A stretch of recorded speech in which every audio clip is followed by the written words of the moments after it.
اب بات کرتے ہیں اس شخص کی جس کا فتنہ اس زمانے میں بھی تھا اور آج بھی اس کا فتنہ باقی ہے. وہ بدبخت کون تھا؟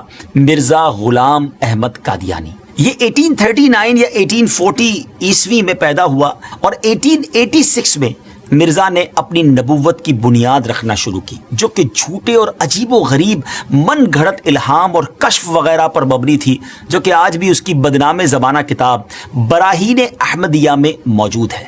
اس کے بعد مرزا قادیانی نے 1901 ایئر میں حقیقی نبوت کا دعویٰ کر دیا. یہ شخص انبیاء کرام کا نہایت گستاخ تھا. حضرت عیسیٰ علیہ الصلوۃ والسلام کے بارے میں لکھتا ہے کہ آپ علیہ الصلوۃ والسلام کے بہت سے معجزے مشہور ہیں، لیکن حق بات یہ ہے کہ آپ سے کوئی معجزہ ظاہر نہیں ہوا، معاذ اللہ. دعوی نبوت کے بعد مرزا کی رگ شیطانی مزید بھڑکی تو اس نے خدائی کا دعویٰ کر ڈالا. لکھتا ہے کہ میں نے نیند میں اپنے آپ کو ہو بہو اللہ دیکھا اور میں وہ اللہ ہوں. پھر میں نے آسمان و زمین بنائے اور کہا ہم نے آسمان کو ستاروں کے ساتھ سجایا ہے. استغفر اللہ، استغفر اللہ. دیگر جھوٹے نبوت کے دعوے داروں کی طرح مرزا غلام قادیانی نے بھی کچھ پیشن گوئیاں کی تھیں، مگر ان کا انجام مسیلمہ کذاب کی طرح ہی ہوا. چند باتیں بتاتا ہوں اس بارے میں کہ نمبر 1، اس نے اپنے لیے ایک لڑکے کی پیشن گوئی کی کہ کہا تھا کہ انبیاء کا چاند ہوگا اور بادشاہ اس کے کپڑوں سے برکت لیں گے، مگر اس کے ہاں لڑکی ہو گئی تو اس پر کہنے لگا کہ وہی سمجھنے میں غلطی ہو گئی ہے، اب کی بار جو بچہ پیدا ہوگا وہ لڑکا جو ہے وہ انبیاء کا چاند ہوگا. اس بار بیٹا تو ہوا مگر چند روز بعد ہی مر گیا. بادشاہ تو دور کی بات ہے، کسی محتاج نے بھی اس کے کپڑوں سے برکت نہ لی. نمبر 2، اس نے ایک اور پیشن گوئی کی کہ آسمانی بیوی کی پیشن گوئی کی اور اپنی چچا زاد بہن احمدی کو خط بھیجا کہ اپنی بیٹی محمدی بیگم میرے نکاح میں دے دے. اس نے صاف انکار کیا، اس پر دھمکیاں دی اور پھر کہا کہ وہی آ گئی ہے، ہم نے تیرا نکاح اس سے کر دیا ہے، اور یہ کہ اس کا نکاح اگر تو دوسری جگہ کرے گی تو 2.5 یا 3 برس کے اندر اس کا شوہر مر جائے گا. مگر اس خدا کی بندی نے اس بدبخت کی ایک نہ سنی اور سلطان محمد خان سے نکاح کر دیا. وہ آسمانی نکاح دھرا کا دھرا ہی رہ گیا، کچھ بھی نہ ہوا، وہ شوہر نہ مرا اور نہ کچھ اور ہوا. اللہ اکبر. ناظرین، جھوٹوں کا یہی انجام ہوتا ہے. بہرحال مرزا غلام احمد قادیانی نے قانون کا امتحان دیا، لاء کا امتحان دیا، ٹیسٹ دیا، مگر فیل ہونے پر تعلیم سے اس کا دل اچاٹ ہو گیا. کمزوری دل و دماغ کا مرض پوری عمر رہا.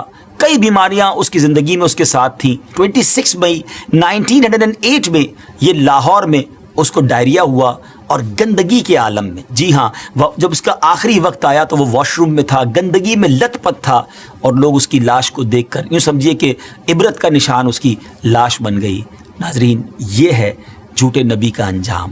ہم سب کو یقیناً یہ یقین ہے، ہمارا ایمان ہے کہ ہمارے آقا علیہ الصلوۃ والسلام ہی آخری نبی ہیں، اور خود نبی پاک علیہ الصلوۃ والسلام نے جو فرما دیا، لا نبی بعدی، میرے بعد کسی نبی نے نہیں آنا. اور یہی ہمارا ایمان، یہی ہمارا بلیف ہے. لیکن ایک بات یاد رکھنی ہے کہ اس طرح کے دعوے کرنے والے، اس طرح کی جرت کرنے والے، اس طرح کا کلیم کرنے والے لوگ اور بھی آئیں گے، کیونکہ علماء کرام نے نبی پاک علیہ الصلوۃ والسلام کی احادیث سے جو ایکسٹریکٹ کیا ہے، جو شرح بیان کی ہے، وہ یہی ہے کہ قیامت سے پہلے اور بھی نبوت کے دعوے دار آئیں گے. ہو سکتا ہے اس دور میں، ہو سکتا ہے کچھ دنوں کے بعد یا کچھ سالوں کے بعد، لیکن مسلمانوں کا شروع سے یہ عقیدہ رہا کہ ان جھوٹے دعوے داروں کی طرف کوئی توجہ نہیں کرنی. ہم سب کا عقیدہ، ہمارا بلیف اتنا مضبوط ہونا چاہیے، اور ہے الحمدللہ کہ ہمارے آقا علیہ الصلوۃ والسلام ہی آخری نبی ہیں. کیا خوبصورت قرآن پاک کی سورہ احزاب کی آیت نمبر 40 ہے نا. اللہ تعالیٰ قرآن مجید میں کیا ارشاد فرماتا ہے؟